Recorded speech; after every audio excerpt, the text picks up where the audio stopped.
सभी बच्चे एक बार कमर सीधी करें।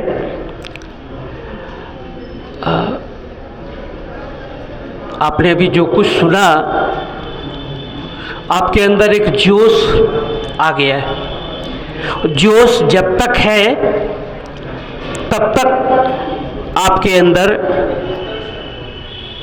वो बात है जो कुछ करने की क्षमता आपकी बनती है। एक बार गायत्री मंत्र मन को शांत करने के लिए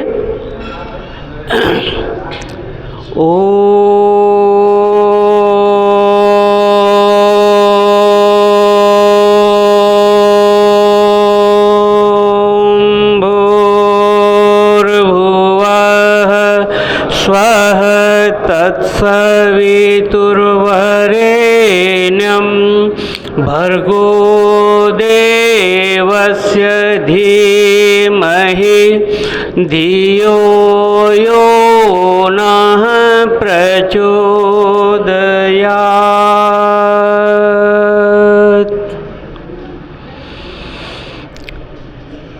आज के युवा शक्ति सभी बच्चों को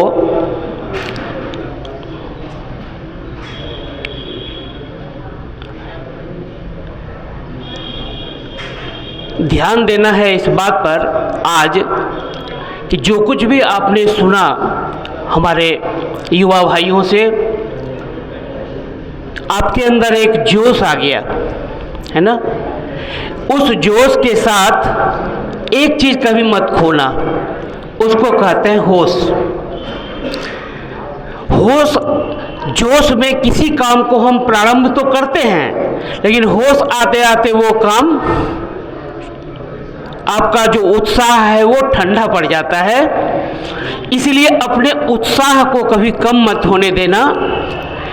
आपके अंदर जो युवा की एक शक्ति है उसको हमेशा एनर्जेटिक बनाए रखना।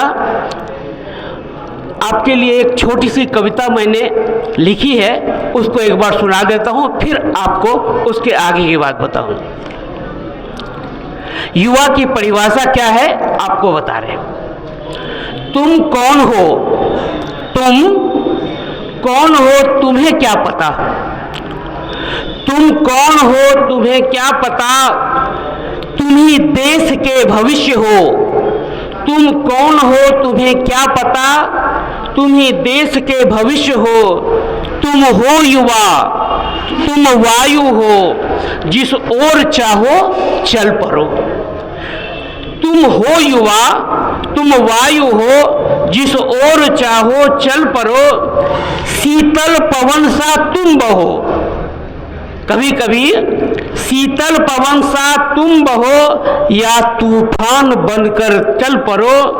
तुमसे ही कल का है सुबह, तुमसे ही कल का शाम है। माता बहन भाई बहन की तुम ही केवल शान हो।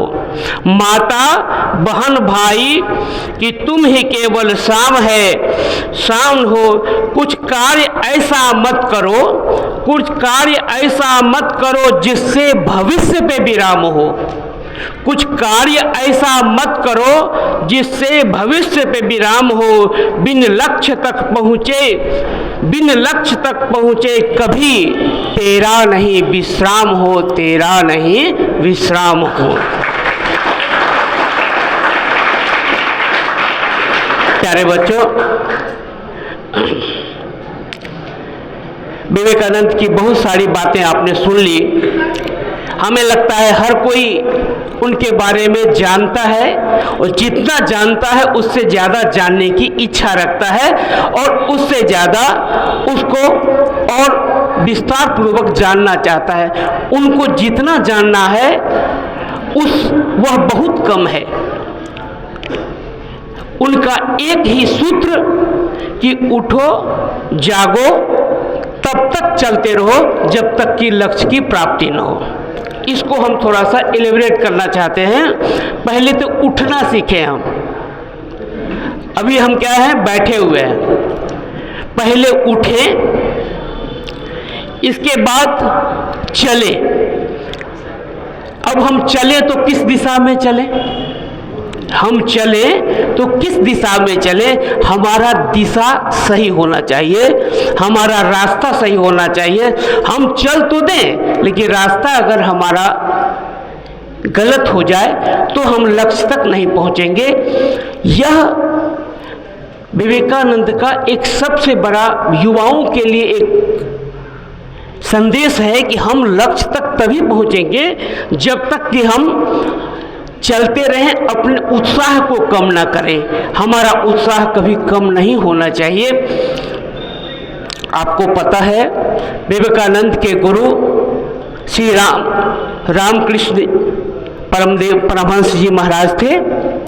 रामकृष्ण परमहंस उनको जब पहली बार उनके पास वो गए थे नरेंद्र के रूप में, तो कई बार सच पूछिए तो विवेकानंद जो थे वो एक नास्तिक थे, वो भगवान को मानते नहीं थे और तार्किक भी थे। उनका तर्क, वो हमेशा हर बात पे तर्क करते थे। लेकिन विवेकानंद को, नरेंद्र को कभी स्वामी परमहंस जी ने कभी नहीं कहा, रामकृष्ण ने, कि तुम ये करो। उनको एक बात हर बार भगवती के सामने उन्होंने भेजा कि तुम जो मांगना है मांग लो, लेकिन वहां जाकर वो सब भूल जाते थे। माँ काली के पास जाकर वो सब कुछ भूल जाते थे और वह बुद्धि और विवेक की सिवा कुछ मांग नहीं सकते थे।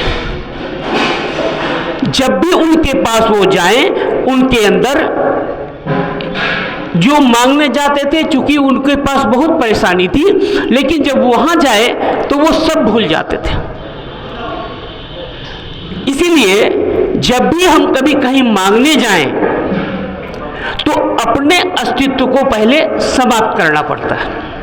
हम जो है अपने आप को वहां समर्पित करना पड़ता है। जब तक हमारे पास बुद्धि है, बुद्धि का जब, तर्क का जब हमारे ऊपर प्रभाव रहेगा, तब तक हम कुछ प्राप्त नहीं कर सकते। जैसे ही उनके अंदर विवेक जागृत हुआ और उन्होंने उनसे सिर्फ ज्ञान मांगा, भक्ति मांगी, शक्ति मांगा, और इसके बाद वो नरेंद्र से विवेकानंद हो गए। आपको उनके जीवन के बारे में बहुत सारी बातें पता है और आपने सुना, लेकिन हम गायत्री शक्तिपीठ में बैठे हैं। कहाँ बैठे हैं? गायत्री शक्तिपीठ में बैठे हैं और पंडित श्री राम शर्मा आचार्य हमारे गुरु हैं। आपको उनकी एक छोटी सी बात हम बताते हैं।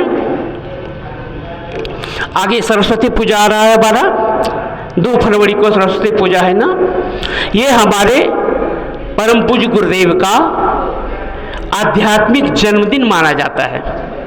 कहा जाता है कि जब वो 15 साल के थे और अपने पूजा कक्ष में बैठे थे, तो पूजा कक्ष में बैठकर जब वो गायत्री मंत्र की उपासना कर रहे थे, उस समय जो दीपक जल रहा था, उस दीपक का प्रकाश कई गुना बढ़ गया, बहुत बड़ा बढ़ गया, और उसके अंदर से एक आकृति आई। एक आकृति हिमालय से आए हुए उनके पूर्व जन्म के गुरु उनके पास आकर उनको एक बात उनके सामने आके प्रकट हो गए, और प्रकट होने के बाद उनको परेशानी हुई। गुरुदेव को कुछ समझ में नहीं आया कि ये क्या हो रहा है, ये क्या हो रहा है। तब वहां से एक आवाज आई